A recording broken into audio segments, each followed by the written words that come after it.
So it's been a few months now since we installed the used M3 pads onto my M2. 5,000 miles later, no vibration, no shaking. They actually work normally.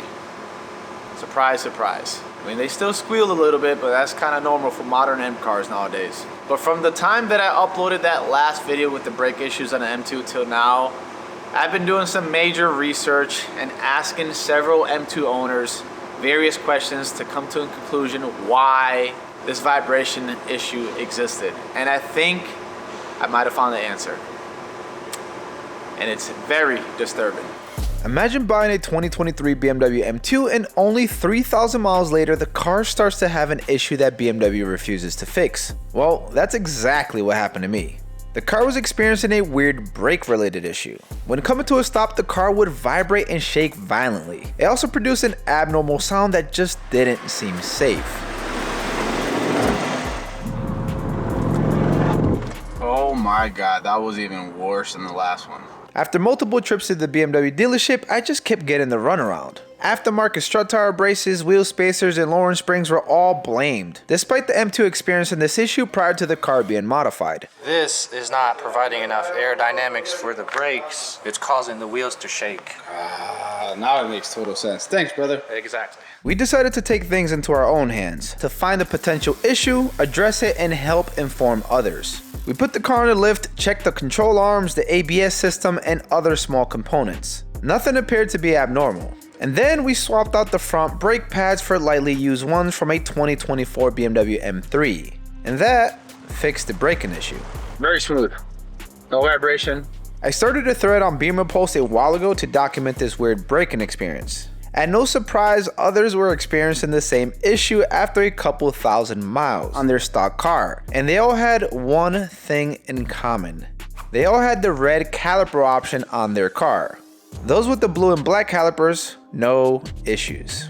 But with one problem gone, another one rises, since I'm rocking aggressive aftermarket wheels for the G87 M2. Just listen.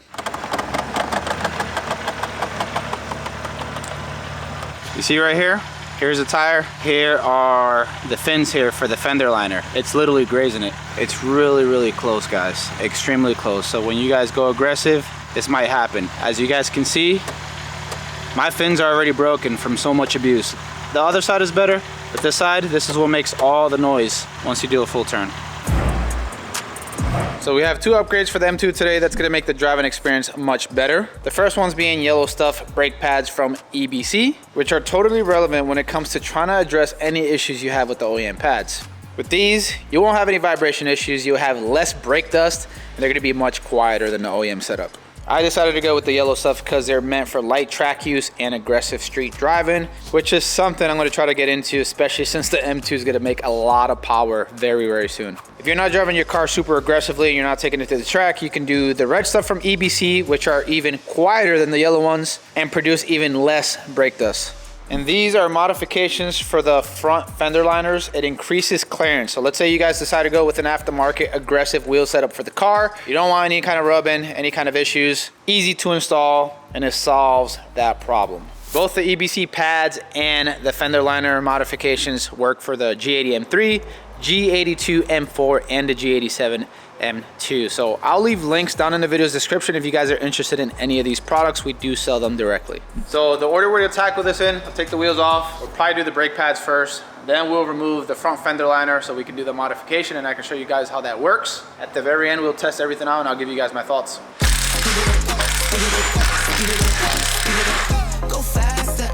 The only thing I'm kind of worried about, oh God. EBC makes great pads, by the way, and it's definitely going to be an upgrade over the OEM ones, but they're yellow. And as you guys can see right here, you notice how you can see some of the OEM brake pad, which is black, kind of hides very well. Now this one's going to have some yellow showing. I thought about maybe painting them before installing them. I don't want any issues when it comes to braking performance, right? I don't want to screw anything up. So I might just leave it like that, but it'll be red, jello, and Zanford blue. It's going to be an interesting color combination for sure. So doing the pads on the M2, M3, M4, super freaking easy. The rear is not so much, but we're not doing that in this video because the rear pads haven't shown up yet. So we're just doing the fronts for today, which is mainly the ones people tend to swap out anyways. And that vibration issue I did have before is not a thing for the rear, just the front. We have 2 pins we have to knock out. One here, one there. And then you have a 14mm nut right here, which might be a little bit hard to see. And there's one up top right here.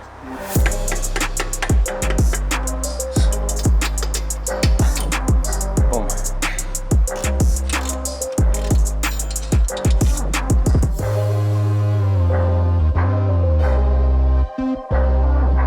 All right, there you go. You have access to the brake pads now. Go ahead and pull them off. And I'm gonna set the caliper on here just for now, so it doesn't pull on the brake line. I found it super strange when replacing the original M2 pads, that unlike the G80 M3 ones, they didn't have the chamfer in the middle, nor did they have the weights on the ends. Both pads are interchangeable, but to my surprise have different part numbers. And while both pads were supplied by Brembo, each pad variation had a print of the company that makes them. The ones with the weights and the chamfer are made by a company called Pagid, or Pagid.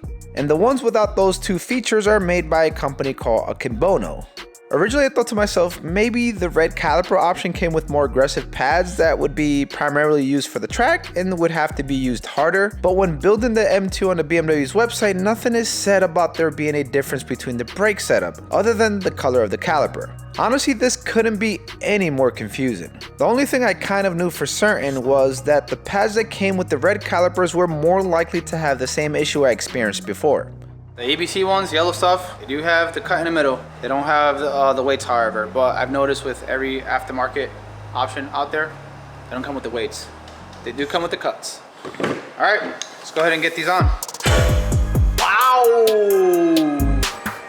What the f is this, McDonald's? Shut up, bruh. McDonald's. Oh, shit. It's like ketchup and fries, bruh. That does look like a McDonald's theme. Exactly. You.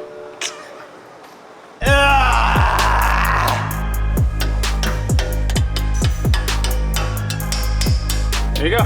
Check it out. Ronald McDonald, baby. Welcome to Good Burger. What else am I supposed to do? Paint them. That. Hey, man. Don't be hating. Should have painted it. I mean, little bit of mustard. I don't think it looks bad. If anything, it's kind of a flex because you got some upgraded brake pads on there. And since I am planning to track the car, who cares what the color scheme is? I don't know, kind of dig it with the blue, the red, and the yellow. By the way, sneak peek back there.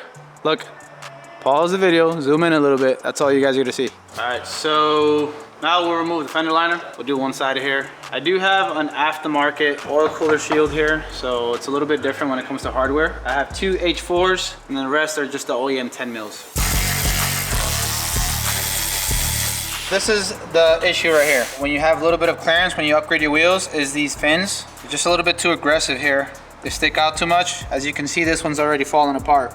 Driver's side is even worse. That one's really bad on that side. This side, it's kind of starting to go bad, but before it does go bad, we're just gonna eliminate it altogether. That's where these come into place, where they'll install on the backside, obviously without the fins being there, and they're gonna have a lot more room when it comes to running an aggressive wheel setup when you got the car lowered, of course. Upgrading the fender liner for more clearance is super simple. You cut out the inner fin area along the edges, mock up the upgraded piece, and drill the 4 holes where eventually you'll install the included small hardware. Once the holes are made, install the small screws, washer and nut, and tighten it hand tight. And voila, complete. Very nice, sturdy, and here's what it looks like from the inside portion. Very nice, a lot more room in here. So go ahead and rock those aggressive wheel setups. You'll be good to go if you modify your fenders with this product that we offer on our website. There's no point of showing you guys how to install it because I showed you guys how to take it off. So here's the finished product, guys. Fender liner installed. A lot of space right here now.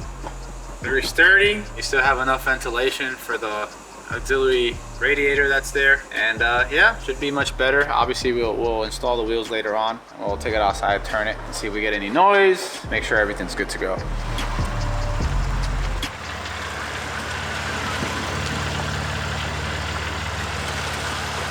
Look at that. And as you guys can see, there's no more rubbing, and the car is no longer making any noise while turning the wheels.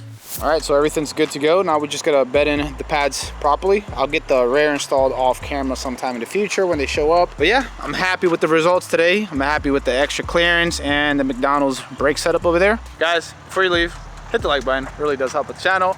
Make sure to subscribe because the M2 content's gonna get pretty saucy. We have a lot of big things planned for the car very, very soon, and you guys do not want to miss it. As always, thanks for watching. Until next time.